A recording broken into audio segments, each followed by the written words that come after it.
Today we're looking at the political cartoon. A political cartoon is an editorial, only it's image-based. It tends to focus on a current event and often includes satire. So just what is satire? Well, it's a literature device. It's used to ridicule or make fun of something, specifically a weakness or a vice, with the goal to change something. So whatever it's making fun of, that's what it's pointing out. And because that seems to be a very attack-based aim for change, satire focuses on large organizations. Think of Congress. Or society. Think of the average Joe American.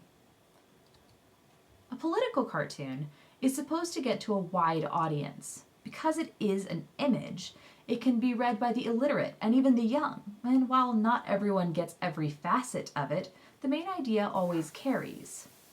Also, political cartoons cover really, really broad ideas. They're complex, so they break them down into small pieces. This often means that the cartoon uses stereotypes. The cartoonist isn't racist or sexist. They're just simply using stereotypes to get a big idea across in the quickest way possible. Political cartoons are also very heavy on symbolism, because a symbol can carry a lot of weight and meaning behind it. If you've forgotten what a symbol is, that's an item that stands for itself and an abstract idea or concept. Check out Uncle Sam here. We know that he's a guy in a hat, but he also stands for something larger than himself, America, specifically the government. So Uncle Sam has been used in regard to taxes and, in this original poster from World War II, the draft. So when you look at a political cartoon, you need to break it down. You need to not only look at the image, but the words and each piece. Now this is the very first American political cartoon put out by Benjamin Franklin. And while we've probably seen it before, it's good to be able to break it down to make sure we get all the parts. An easy way to do this is to create a grid by imagining there's lines through the image. Now you can focus on each individual square without being overwhelmed.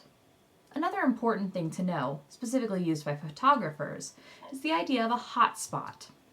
If we were to draw these imaginary lines, at every intersection of the line, an important part of the image or the word is often there.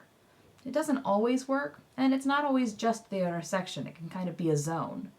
It's where our human eye drifts to automatically. So putting images of important pieces on this hotspot could help show you what the main idea of a political cartoon is.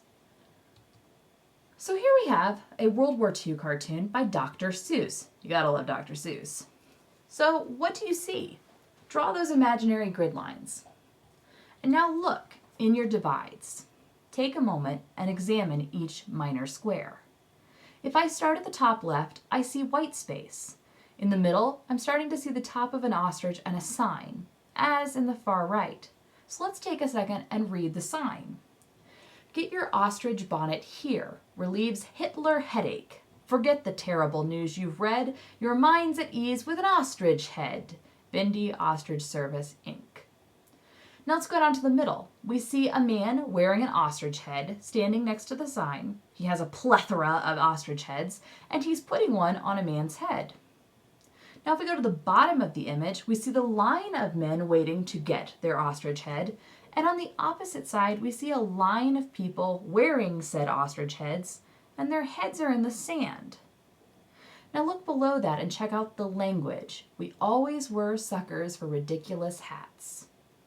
Now I've broken this down into parts, and now we need to see what we can do with it. Check out the next video in this lesson to see a soapstone about this image.